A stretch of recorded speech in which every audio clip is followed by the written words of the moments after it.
Yeah, you know what it is. It's your boy Kanan for you, and you're now rocking with HipHop Bahamas.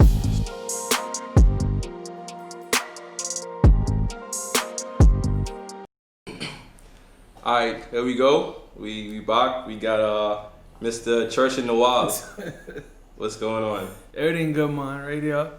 You know, surviving in this Corona season. How you handling it, dog? I mean, I handling it good. You know, just making sure like the family straight, my wife, my 2 daughters. Yeah. As long as they good, I good. Yeah. For people that may not know, could you give us people a little bit about yourself, who you are, basically? All right. My name is Najie Dunn. Stage name. Everybody call me Mr. Church in the Wild because I believe I am a gospel artist, but I also believe in bringing the church to the people. A lot of people don't go to church, so I believe to bringing the church out there. Other name, evangelist. So just basically spreading the gospel is what I do. But I do it through music. Love hip hop, love rap. Listen to all kinds of rap, all types of hip hop, all types of music. But like I say, my main thing is really just spreading the word of God. Right. With that, you've gotten a lot of success from basically doing what you're spreading the word of God. How does it feel to really know that what you're doing is making an impact in some way or another? I mean, it feels good. I won't lie and be like, oh, I don't do this for the awards, or right. Oh, I don't really watch those things. When I see them and I get them, I feel good. I feel just like anybody else would, any other artist would. Right. So just to see the accomplishments that I've made along the years, and seeing people still taking to what I'm doing, and taking to the type of music I'm doing, it feels good. It feels good, and it also it kind of lets me know that I'm on the right path. Right. On the days that I don't feel like, some days like, I don't care how successful you are, you still have those days like you just like boy. Yeah. So on those days I look back at it and be like, you know what, it's paying off. It's all worth it. Do you think that it's because of what you're promoting that has gotten you this success, and then do you feel as though if you were rapping about something else, would you still have gotten the same? Because at the end, anyone can talk or write a couple of verses, but you still got to be able to make good music. You see what I'm saying? Right, so right. In that sense, you probably would have still been able to still have the same amount of success, but do you think it would have been as big without what you were promoting? I feel like yeah. It kind of, honestly, a lot of people don't know, but it's kind of. For me, it's a personal thing why I do gospel, and I've had my personal challenges because I had people who I've been to record labels or been places where I could have been signed, but we only signing you if you doing this type of music. Like you got the voice, you got the look, but you gotta switch what you saying, and I don't care no amount of money, no amount of situation, whatever you put in front of me. I don't care what the bag look like. Right. I ain't switching. Right. So when people see me say that, they say, "Oh, it's easier said than done." Well, I say it because I already done it. And I like I said. So when it comes to money, in the term of money success, it has been a crutch. When it comes to being known, it has been a crutch. But when it comes to me sticking with my morals and sticking with who I am and doing what I believe in, man, listen, I feel 100% accomplished. Right. Let's talk about earlier, because for you, was it just that you grew up in a Christian household, or was it something that you had some type of life-changing moment that brought you closer to God? Or how did this all start for you? Okay, I know a lot of people gonna watch the interview, and especially at the beginning, they probably say, "Oh, this guy breathing hard."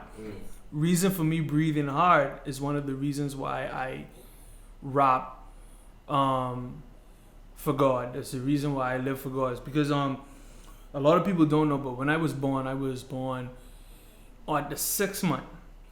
My esophagus wasn't connected. I had major surgeries, 3.5 years in the hospital. I would always hear growing up, "Oh, you the miracle child," or "God saved you for a reason," this and that. Just regular stuff. But at the end of the day, I still was your average kid who was doing the things that average kids do or and stuff like that. And then I always knew that, okay, I have this talent, but I don't want to rap unless I'm giving my talent back to God, because He's giving me. It's obvious, like the devil wanted me out. It's obvious. It's obvious. Right. I said my esophagus. I said my throat. Tubes all down here. Obviously, I wasn't gonna be able to rap if I didn't. Right. You know what I mean? So when I look at that, it pushed me into doing gospel music. Then my dad got cancer in 2005. And that was like a real turn for my life. Like stage 4 cancer, no dad, no home. My mother away with him. I'm like basically in the house with myself, doing whatever I want to do, acting out, hanging on the block, doing whatever. And then it's like, yo, it hit me like, you know what? I didn't get saved to do this. My life wasn't preserved for this purpose. Let me live the purpose that I actually felt that my life was called for. So I really stepped hard at it, started going heavy, also kept it real, did songs that were appealing because it was coming straight from the heart. And I think like that's what people really picked up on me from, because I was speaking something that they were used to, but at the same time, conscience and saying, talking about God and showing you how to turn that situation around and give you hope. Is it more difficult trying to make positive music, or does it take a longer process, or how is it out for you? No, not at all. Honestly, no. It's like me, I can't explain the way I work, but if I say, okay, let's just say I wake up this morning and be like, I gonna write 5 songs. I gonna write those 5 songs. And I ain't going to sleep until I feel comfortable that those 5 songs are able to actually go out. You know, you have some artists that write 5 songs, but out of 5, they only comfortable with 1. So like I just situate my mind. It's like I count it as a blessing too, is because like I said, the stuff that I write about, the things that I say, is everyday life for me. It's how I live. It's my my feelings. It's my mind. Is the message that God has placed in my heart. However you chop it up, whichever way you put it, it is me. And it's also, like I said, it's purpose. It's purpose meeting talent. So at the end of the day, it's kind of easy for me. Like I said, I have the challenges, but it's kind of easy. It's not really hard for me to do. Has there been times, or even times when people have rejected the music just because of what you're saying in it? Listen to me. I had, first of all, like, okay, you see I dropped Murder. I think I dropped the song Murder in 2017. I submitted it to gospel websites and they rejected it. So, okay, so, right? That makes you want to think. Okay, so I had rejections on both sides. Like I would get rejected from secular and gospel because, like I've said, it's not the average gospel song, and then it's definitely not your secular song. But what does make me smile is the fact that I was driving over here. I don't know, you guys can check my snap after this interview. Driving over here, whenever my car battery dies, it automatically jumps the radio to 91, Hot 91. Turn up the radio, and they playing Hallelujah. On the secular radio, a full gospel song on secular radio. So stuff like that, like I said, it's back and forth. It's back and forth. So it comes with it. You get it. Sometimes you get it. Sometimes you don't. It is what it is. How do you look at people that say, well, for him, it's not to say obvious, but it's evident that for the reason he is a Christian and what he is because he's had a few challenges, or he's went through his trials and tribulations that's brought him to the realization that he needs God, whatever. How do you think? How do you try to connect with people that may have not been through anything that's transforming enough or something that's for them to say, all right, I need Jesus. Now, some people live a life where they, you know, they have money, they're fine, their parents got money, and they just go straight through life, really not even technically needing to say, I need Jesus or whatever. You know what I'm saying? Right. How do you connect with people like that? Well, see, that's the thing. Like, let me just say straight off the bat. Personally, the even though I don't want to sound like a hypocrite, because even though my dad had cancer, my mom's was away, bills was paid, bro. Right. You know what I mean? Like, Right. they wasn't stressing on that aspect. Me, I was just stressing not because I couldn't have the things that I needed, because I couldn't have the things that I wanted. Right. You see what I'm saying? Like, every day I got a meal. Every day, anything that I need, I have. Right. So I could relate to those kids too, because I was one of those. I kind of pushed myself into a lifestyle of a down spiral. So I can also relate to those guys that feel like, bro, I need this, I gotta get this. Because most of the guys who out there doing what they gotta do, they're not doing because, like 90% of the time, they're not doing because they need. They're doing because they want. Like, we gotta. Like, I remember we had a altercation. My boy was like, "Yo, let's take this by Jordans," and I was like, "Bro, but I got them on home." And he's like, "Bro, that don't matter. Let's just go. Let's do it. Just some dumb, stupid stuff." Yeah. We take his Jordans. I have the same pair to him, same size, so now he's stuck with two. Yeah. Just to look a certain way, or because of something that he wanted. He didn't need those tennis. He have tennis. Yeah. You know what I mean? Yeah. It's like you got 90% people doing what they're doing Right. because of something they want. Right. Now you got a 10% that's very strong, that's hustling because they have things that they need. I don't knock that. But I'm saying, when you look at especially our generation, man, this is a spoon-fed generation. Like, come on, like, you know what I mean? Like, we give pity where pity isn't always needed, and it is what it is. But that's just how we like relate things.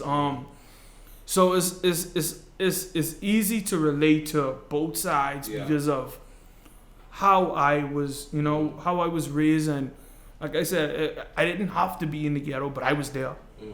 So I kind of can relate to what I've seen my brothers going through because I was there. Like, right. You know what I mean? Yeah. Even though I wasn't physically going through the same thing, but I was there, so I understand. Right. Seems that way, like the guys who had it like how I had it. I had it like that, so I could relate. Right, so right. it's no hard thing to relate to. Right. For you, is there certain lines or certain features that you just can't get yourself to do because of maybe like how the type of person you are now, how much you've matured throughout it? Definitely. I always like, I have no problem with collabing with no artist. I want to even look in the camera right now and say I have no problem with collabing with no artist, but it has to be on the terms of the morals I stand for, which is understandable. Right. Because I had in the past, like, it's like, yo, bro, we can do this song. So yeah, send it to me back. Send it to me. I get it. It's like F this, F that. Whoa. Wait a minute. No, bro, I heard your song. Your song was it was dope. Bro, this gospel. Yeah. Me and Too Short, we been on tour last year. We did a tour with DDG. They had like everybody who ever was viral on YouTube, like all the young, there was a certain age group who was viral called Breaking the Internet Tour. We was on it. It wasn't until the third or fourth show, these guys came to us and was like, bro, that's gospel. Like, you guys are Christians. That's why you guys go home early. That's what's going on. Oh, we just thought you guys didn't want to hang with us. Yeah. So when you saying hallelujah, you really mean hallelujah. I was like, yeah, bro. Yeah. And they was like, oh, well, you know, we be drinking, so I didn't really get to hear, but now I understand because we looked up your song and we listened it. Yeah. So it's like stuff like that. Right. I want to talk a little bit about early success because, in all honesty, you have like your platform and what you do is very big. Like you said, you went on the tour last year, and then you have over 3 million streams on SoundCloud alone or whatever. So for you, when did it start to look like, all right, this is taking off now? We gotta run with it. I had kind of I want to say 3 stages of that. Okay.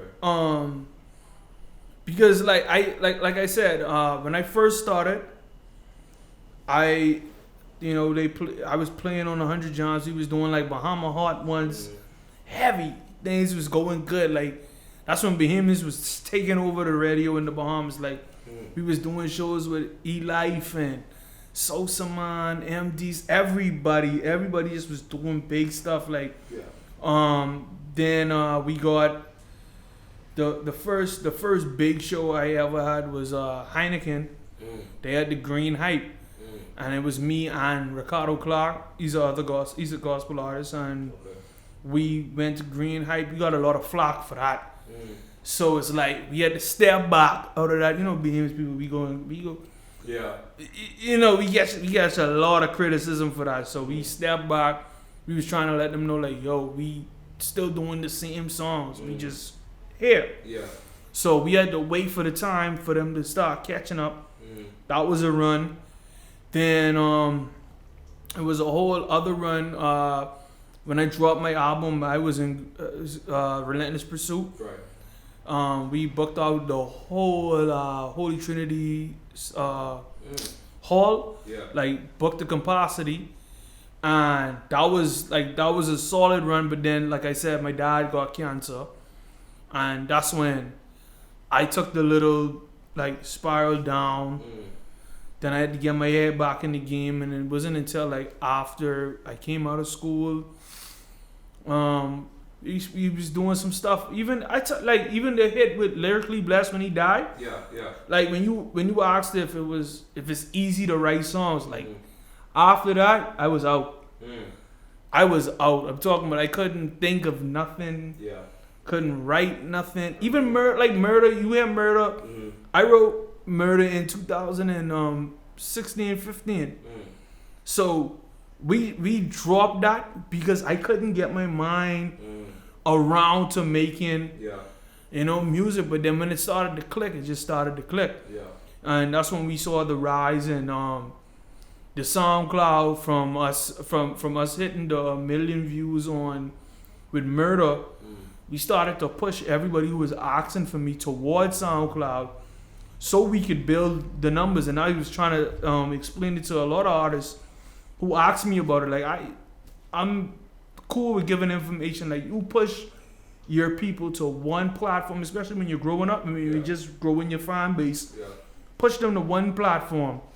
Build those numbers on that platform. Yeah. And then just switch to another platform. Like with me, I hope I don't get in trouble for saying this from anybody, and I hope SoundCloud don't say anything, but I won't post anything else on SoundCloud.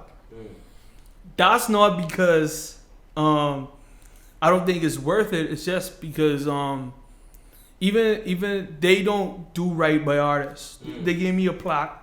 That's cool. Yeah. But a plaque won't be able to pay bills. A plaque won't be like, they don't pay artists at all.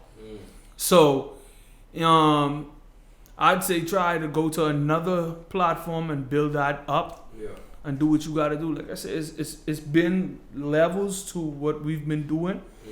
And I have no doubt that any Bahamian artist, whether it be singing, rapper, rake and scrape, gospel, secular, whatever, anybody could do way better than what we already did. That's what it's there for. I've seen people do way more. I've seen we have an artist by the name of Fee. Fee just got a platinum plaque for writing songs for Kevin Gates. Oh yeah. Fee never got played on no radio station in the Bahamas. He's from Abago and doing his thing. Doing his thing. When I record Murder was when we went back to do like some vocals with the feature, because you know the truth was on it. Okay. When we did that feature, we came to Circle Out Studios in Miami. There was this girl in there singing. She said, "Yo, we getting ready to do this Family Feud the song for Jay-Z, and we have to let her get on it so she can do her backups for Beyonce." She's doing it. Can't on bot. I'm talking about voice is amazing. Step out the studio. We go outside, and she's like, "Yeah, babe. So what's going on?" And I was like, "What? Yeah, babe. What's going on?" And she was like a full Bahamian from Bimini, doing her thing, making her money. I said, "You don't let nobody know." No, I'm not worried about no fame. I do my backups and make my money, and that's it.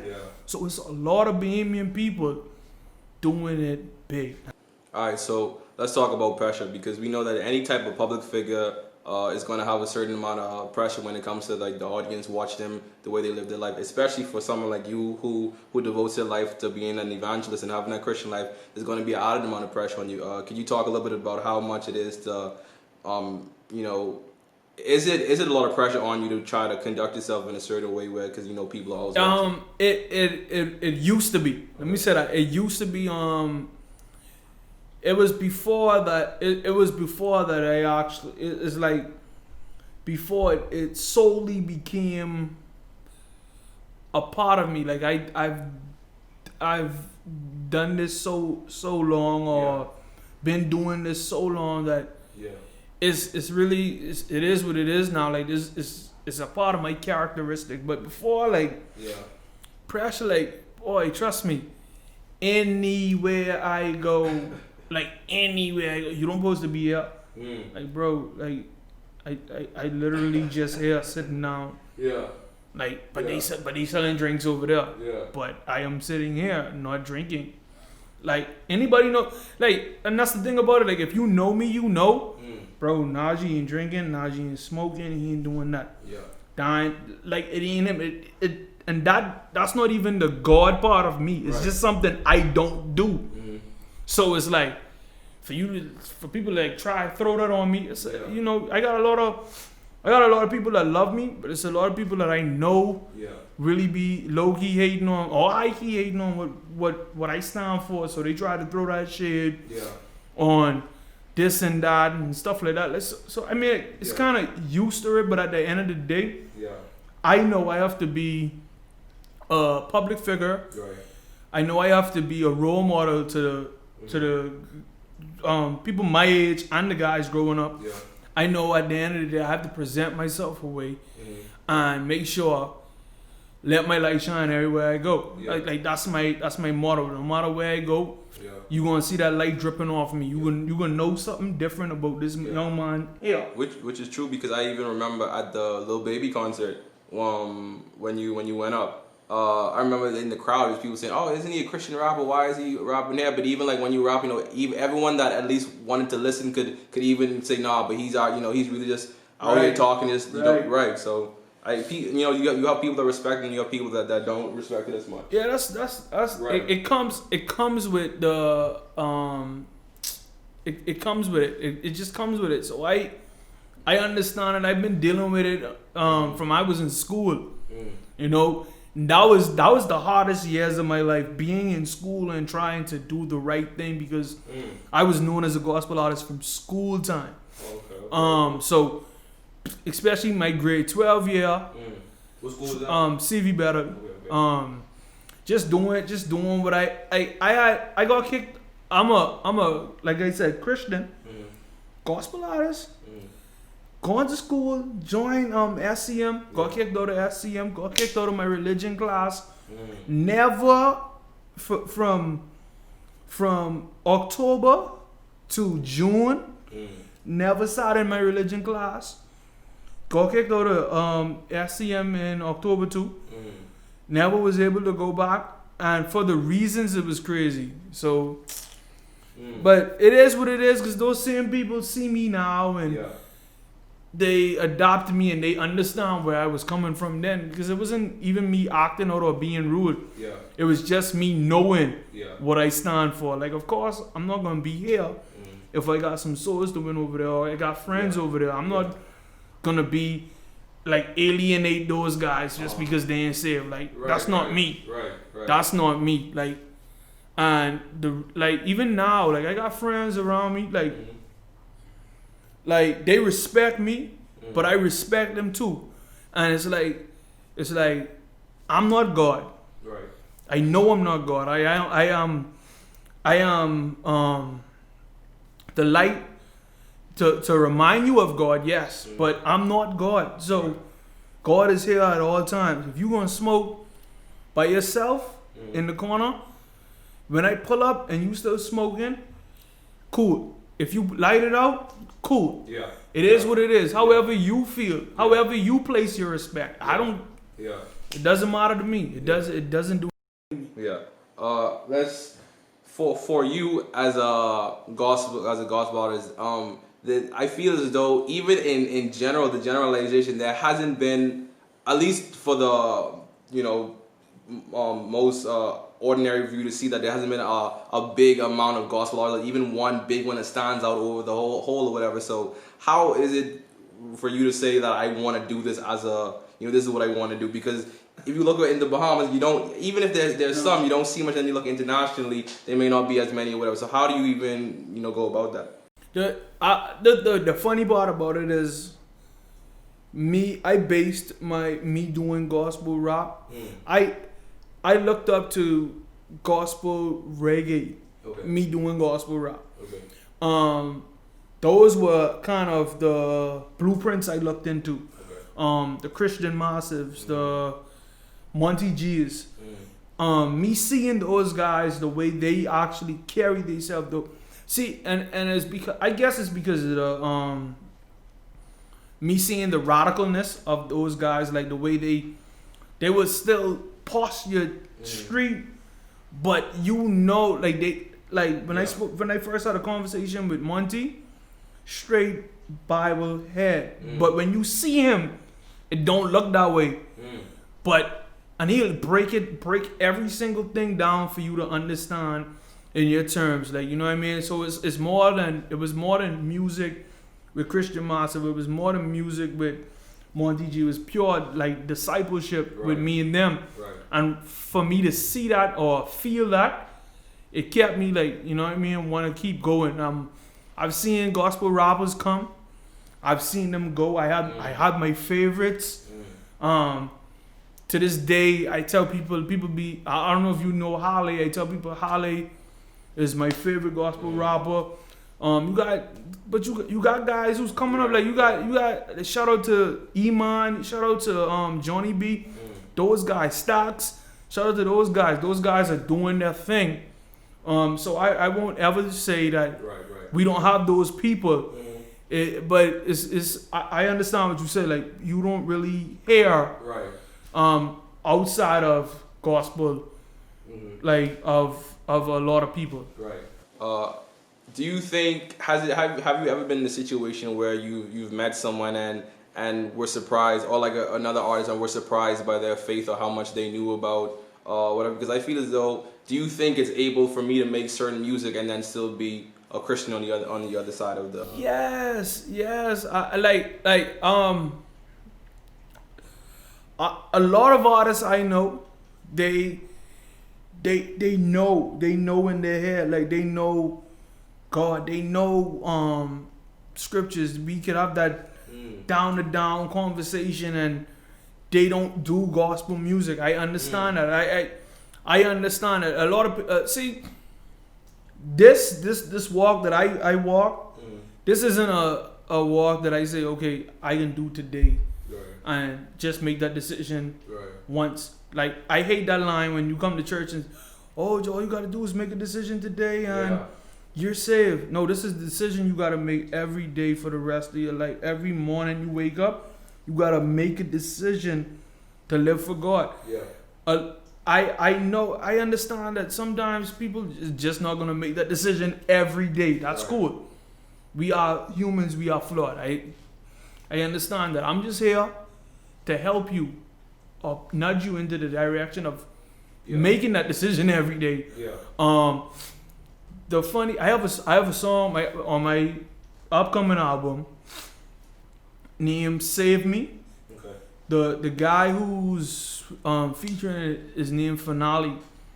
He's signed to Royalty and Respect, like under management, and we bucked in the studio. Listen, when we bucked in the studio, me and him, like, we just was reasoning, and we reasoned because he didn't know I was a gospel artist, and he was knocking gospel artists. Like, I could listen to gospel music every day. I hate gospel rap. And we just was talking, and he was like, nah, don't get me wrong, I love God, and we broke down that Bible and broke down everything. We just chopped it up. So I was like, all right, so let's do a song. So we did a song. When we finished the song, he was like, bro, like, I like how you twist it up. You really know your Bible. I'm like, bro, I'm a gospel artist. And he was shocked as hell. Like, he was like, bro, okay, I can't listen to gospel rap except you now. And it just made that transition. Like I said, he don't know me, I don't know him. But we vibed, we made that music. And that was that. For you, how far do you want to take this, or how far do you think you can take this Church in the Wild empire? Man, I'm trying to open a ranch like Kanye. Like for real. Like, I'm trying to do this as long, like, I'm taking steps. See, it isn't about what I'm doing. Like, I'm literally taking steps as God tell me go. Like, when Bless, like I take it back, like I told you, like, when I felt that, like, depression when Bless died. And when Bless died, my Grammy was hurting all. Right. So it's like I felt like, bro, I'm about to start doing like worship music, like really take it churchy, like because that's all I've been listening to when he died. Like I've been listening to his music, worship songs, and just feeling like that. And in the midst of that is when I got the charge to be the church in the wild. Like I was like, God told me, like, yo, come about this church, get into the streets. Like, there's so much souls to be saved. Don't get confined into this building. Like, we got souls to win. You got young people looking up to what you doing. You gotta be the light out here. So I kind of took that loss, what I was feeling with Bless. Then I got, you know, I don't know if you guys know Doa. He was one of the guys. He got shot up in the car with his 3 daughters, bro. Like died. His family was in the murder video. I had a close friend named Shaquan. He died like when I remember being on tour, and he was like, bro, whatever you do, don't come back. Over here crazy. He's like, but if you do, just bring me, let me know how much I got for you. I want you to bring me a couple of shirts. So I brought him a couple of shirts. 2-3 days later, dead, shot up. There's so much people who I personally lost, like who I could really say like I've seen, like I've lost, I felt. And just seeing that, it's like, bro, I can't lose no more. Whether it be to the street or just them just like living their life carelessly or irresponsibly, and not even trying to acknowledge that there is a God or acknowledge God on the whole. So it's like it took a charge in me to be like the real church in the wild. Like I take that serious. Like a lot of people don't understand. I take being the church in the wild like serious. Like that's like mandate for me, because I know that's what God has called me to be. So I plan on taking that like as far as God allows me. Musically, I want to do some big things, but also, like I said, like getting it in your mental, getting it in your spiritual. That's what I'm about. Because we saw in your bio it says minister first, artist second. Yeah. So for you, is it like, do you feel as though you can, is it almost like I can reach more people with the music, but like, you know, do you get more into it when you minister or talk to people? Right. So it's like this. My music was gonna pull you. The beat you gonna hear, the flow gonna pull you. But the story, the purpose in the songs, the message is what's gonna keep you with me. It's gonna keep you like, yo. Right. Like, I don't know if you guys heard the Save Me freestyle what I did.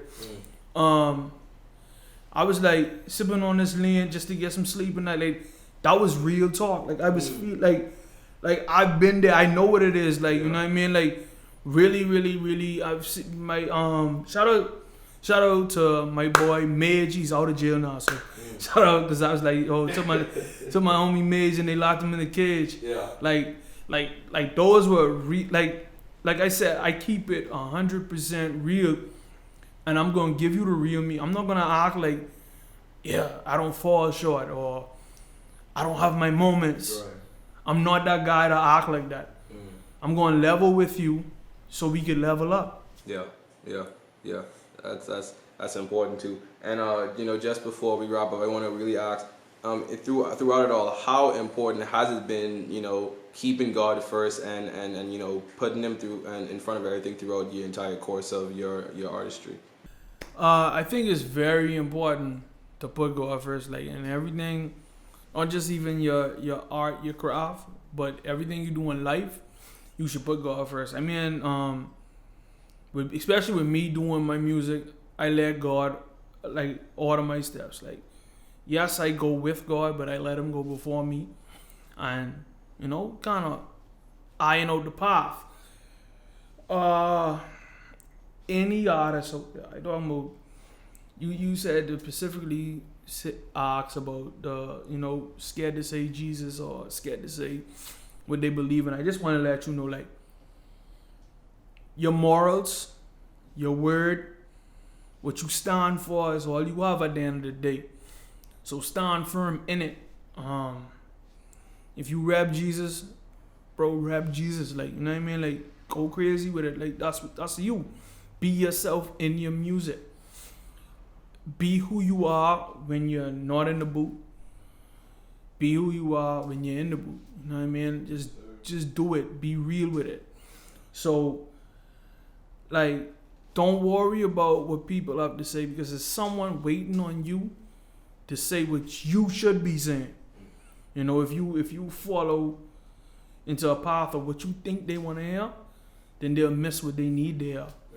So kind of just push forward and do what you need to do. Don't give up. Don't give up. I've been doing this some years. I have a little to show for it. Not a lot of y'all might look at it and say much, but I know the bigger goal. You know, at the end of the day, we push for some awards, but for me, the end goal is the rewards what I get from God.